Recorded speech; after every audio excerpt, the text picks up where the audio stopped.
You can see on the background, I am not alone in the studio. This afternoon with me is my partner in crime, who is no other person than Seydou. Should I say Ba or Jallo? But anyone I use is all correct. No, it's Jallo. I'll say it's Jallo. So welcome to the program. Thank you very much, Mr. Fati, and I say good morning to each and everyone, or good afternoon, because it's already noon. Good afternoon to everyone listening or following this program, the daily podcast, live on King FM 94.7, and I am your host or co-host, Seydou Jallo.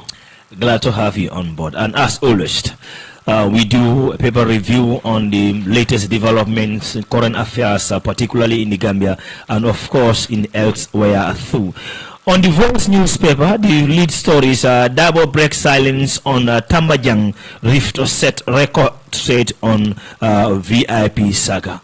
That's Hussein Dabo. So almost, as I said, almost the lead stories are almost the same. But let's begin our daily podcast roundup with the Voice newspaper this afternoon, and let's begin with this because that is a Dabo break silence on Tambajang rift set record straight on VIP saga.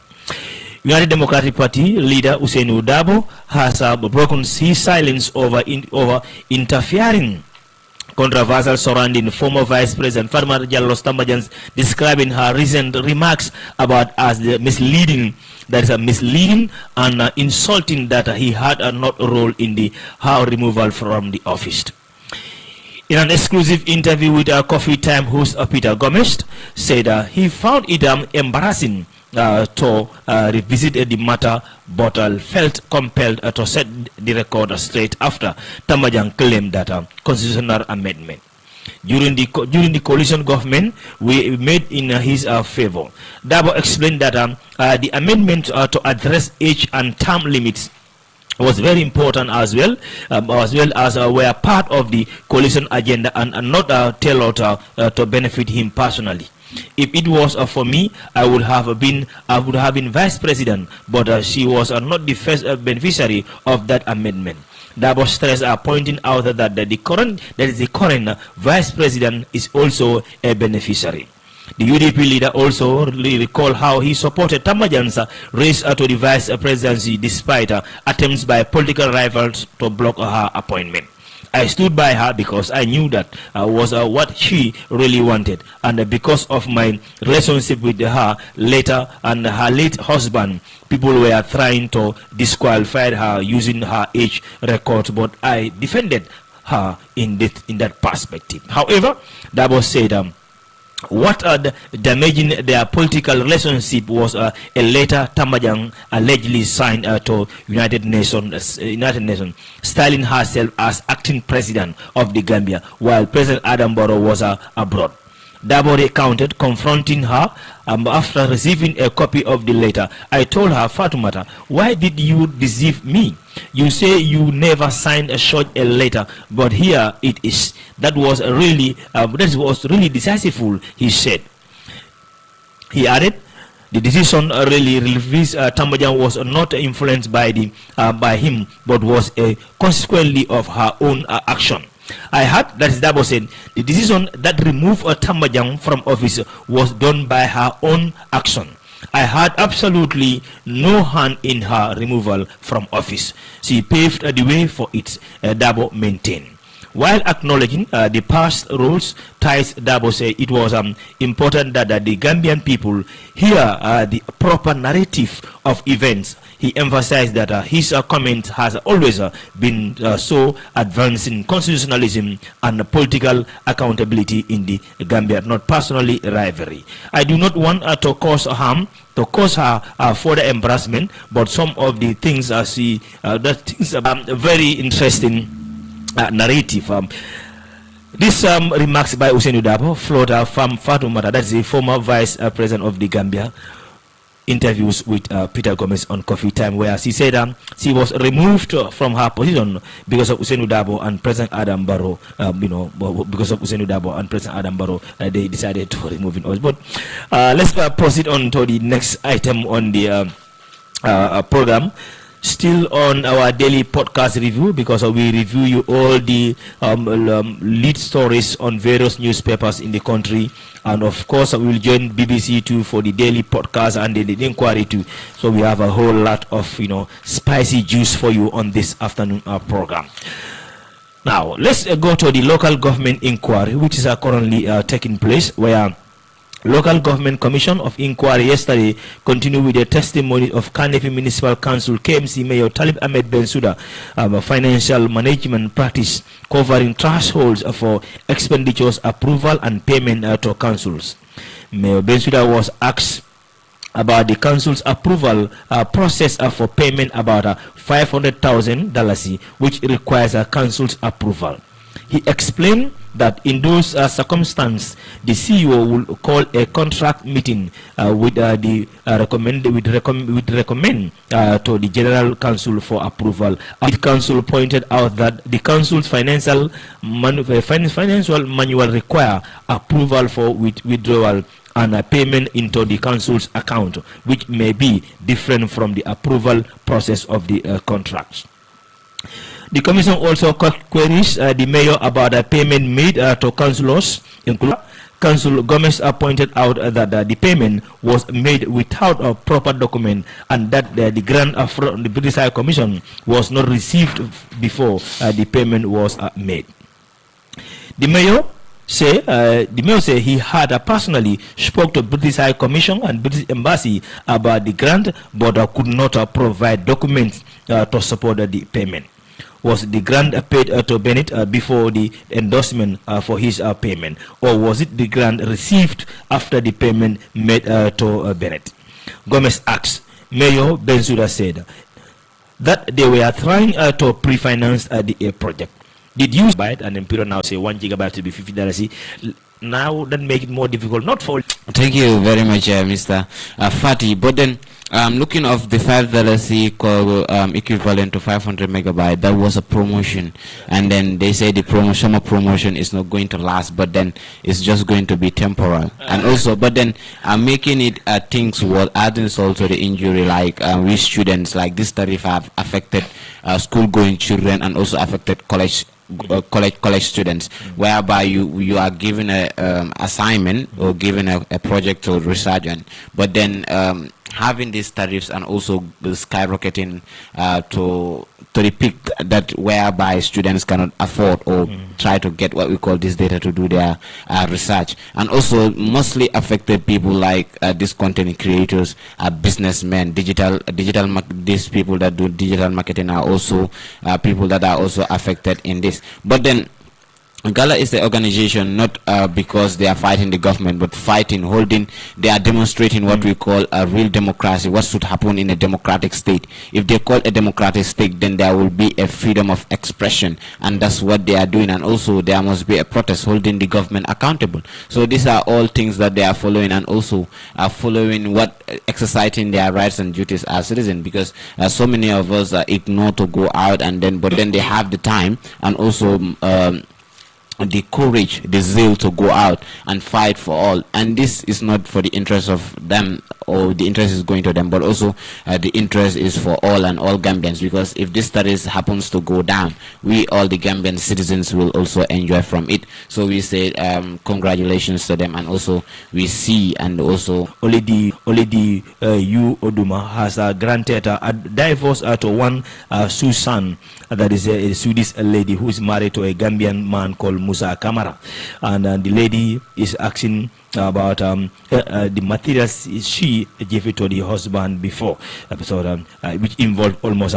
750,000 expenditure on a car, and almost $4 million for a fully completed compound. But with all these heavy expenditures, the lady did not see anything. The man used money in a different way, and now the man is even asking for a divorce. The court asked the man the divorce will stand, and the court has granted that, but he need to return the car to the woman, and the other materials will be settled by the court, as we can see in this story.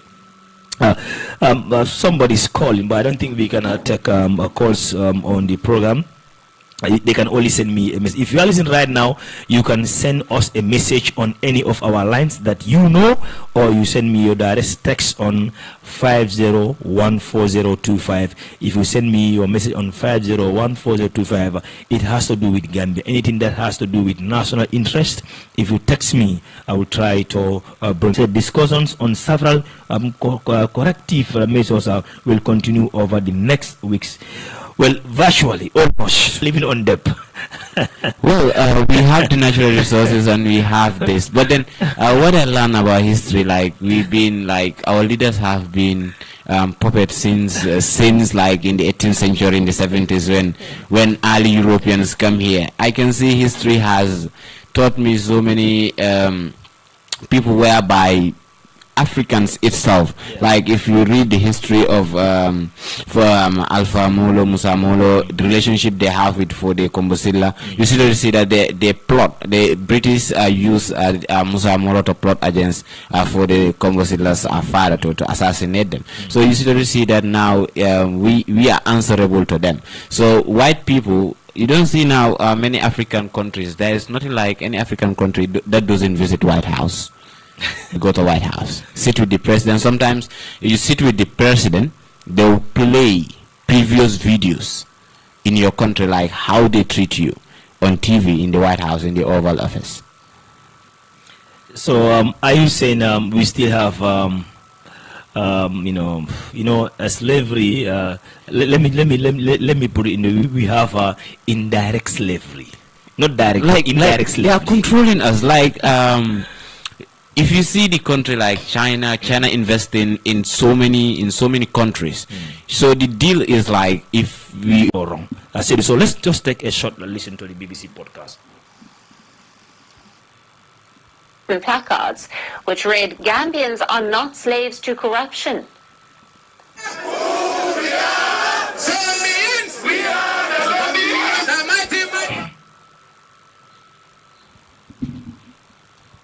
The disappearance, chanting "power and people," carrying handwritten placards which read, "Gambians are not slaves to corruption."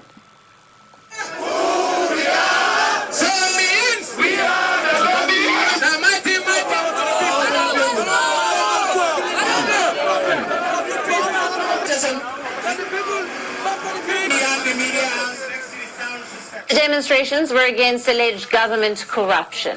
Gambians sought justice over a series of recent scandals that have rocked the country. Need for such a protest because of, in Gambia, corruption and poverty. Everyone believes that it is not innate but adaptive in this country. Because of we have been living under pillage and plunder for so long, and corruption is endemic in this country. Like it is a norm, normalized here as of now, and corruption is being seen as many as a religion in this country. People do a whole lot of things and go scot-free. That's why we have 1,002,000 things to protest about in this country, but we chose only 5 for a start to do it. The protests were led by Westfield Monument, a popular organization for demonstrations. The organizers said that they were demanding accountability. They called on President Barrow to tackle corruption. Environmental corruption across the coastline. They are mining the last sand dunes in some of these communities. So what are people going to do? We sit and give a blind eye to it. The Gambia Environmental Alliance have given warnings and even action points for the government to take action, but they refuse to take action. It's like corruption has been condoned in this country here. The demonstrators carried petition letters to several government ministries, including the President's Office and the National Assembly. These petitions listed the corruption scandals linked to the ministries. The Health Ministry was linked to the 2022 cough syrup scam, in which around 70 children aged 5 and under died after consuming an over-the-counter medicine. Another petition to the Ministry of Petroleum and Energy pertained to a Russian oil deal, under which petroleum valued at over $30 million entered the country under suspicious circumstances in 2023. According to reports, the government officials allegedly received kickbacks in the deal. Protesters also raised concerns over the misappropriation of funds during the COVID-19 pandemic. COVID-19 report from the National Assembly, there are millions of dollars that were pumped to the health sector to upgrade our health system. But unfortunately, after the COVID-19, National Assembly make an inquiry about the whole project and the whole funds that were that came into this country, but they found out that there were protest. You should know the main purpose of that particular protest. You just don't have people saying, let's go out. People are gathering at Westfield. There's a protest going there. You also just go and jump and join them. Now, how about if you go and join a protest? International media came, have an interview with you. You are just talking like that. That's dangerous to our nation. So, as citizens, it is our responsibility to vote. You're going to have something. Also, if you see some of the people that are talking to the BBC, they are not part of the organizers, and then they are individuals who don't even know. Yeah, Mr. Fadi, it's crazy. To avoid misinformation, the audio that you just played was a protest before the Pura itself. Yeah. So this one is not connected to this one. So this one was obviously the 5 petition that they sent to 5 different institutions. So one is going to the National Assembly. So the audio you just played is not a recent. It's like a long time audio. Like it's May, I don't know, June. Yeah. That's their protest before this one. So you should see that what he said was connected to that. Yeah. You know, he's not talking about the Pura. So he was in fact arrested. The guy, is it Galas Sisay, was also arrested during an interview. Yeah. So we have a free meal at school. That would be fantastic if we have that. Free meal at school. Yes. Maybe Muhammad remember it used to happen during Jawara's time. I remember every Friday we give, like there's a food at school. Every Friday you are given this big long bread and then they put combi. So it used to be here, but now it's all gone. No, bread is expensive. We're not talking about free meal now. All right, let's go to Asia, Indonesia to be precise, to join the BBC team for this week inquiry regarding this important meal for school outgoing children. So more on that, let's join the BBC inquiry team. Problems are maybe the tip of the iceberg of many potential problems. I think what is difficult about each one is it is easy to think of them as one thing, but they're actually the face of a very complex policy issue. The first problem for the government is the cost. The free meals programme will make up 1/10 of the nation's total budget. To feed apparently 83 million people, but they're only feeding about 5 million now. It's been about 6 months since the program has been rolled out. So it is correct, these are the problems that the country faces, but is this the right way to go about solving these problems? I think the jury is still out on that. It's important to emphasise that so far only a small percentage of the programme has been implemented, which brings us to the next hurdle, and that is infrastructure. There have been implementation problems such as some logistical issues with even enough kitchens to cook the meals, whether each kitchen is up to the standards that they insist on. Some of the children unfortunately have had food poisoning, in some cases bad enough to send them to hospital. So I think because they were in a rush maybe to show that this is his first year as president, he wants to do a lot for the country, he doesn't have a lot of time. But unfortunately, in the rush to implement, I think a lot of details may have been overlooked, or you have too many people trying to do too many things, and somehow it doesn't get implemented properly.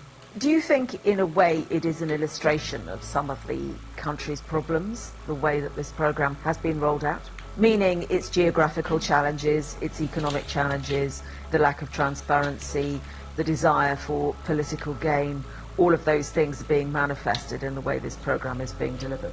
There's a bit of lack of transparency, right, where it comes to what actually is going on, why is it having such a problematic rollout, where are the bottlenecks? I don't think the public knows enough, and it just looks like a program that really should have been thought out better and could have been implemented slower. It's also a function of the over-promising and the need to, like you said, it's partly for glory and it's partly for personal, maybe reputation, that he wants to go down in history as the president who resolved all these problems for Indonesia, but it's meeting all these obstacles along the way. So yes, I think that would be a fair way to describe it. But such a bold programme can deliver good results. After all, there's one country which is seen as having used free meals as a cornerstone of economic success.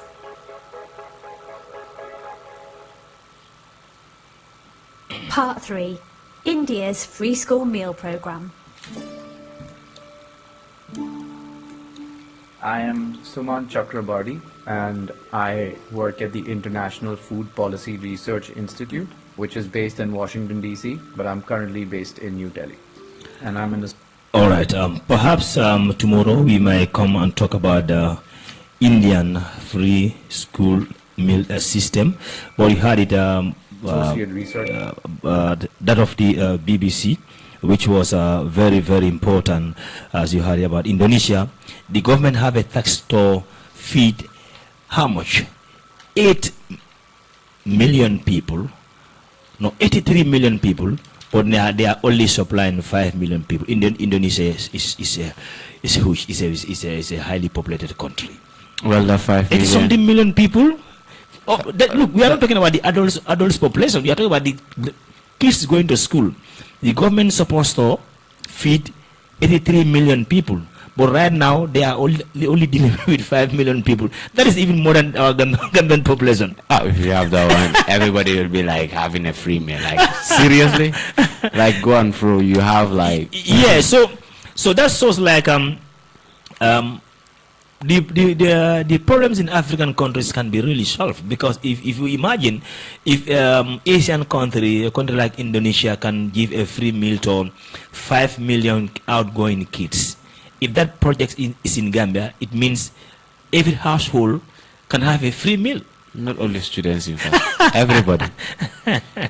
So we need to do more especially in our agricultural sector. Let's talk a bit of agriculture, because we are in the rainy season, and it is very important because not long the president have give almost 180 tractors, but not to farmers, it's for sale.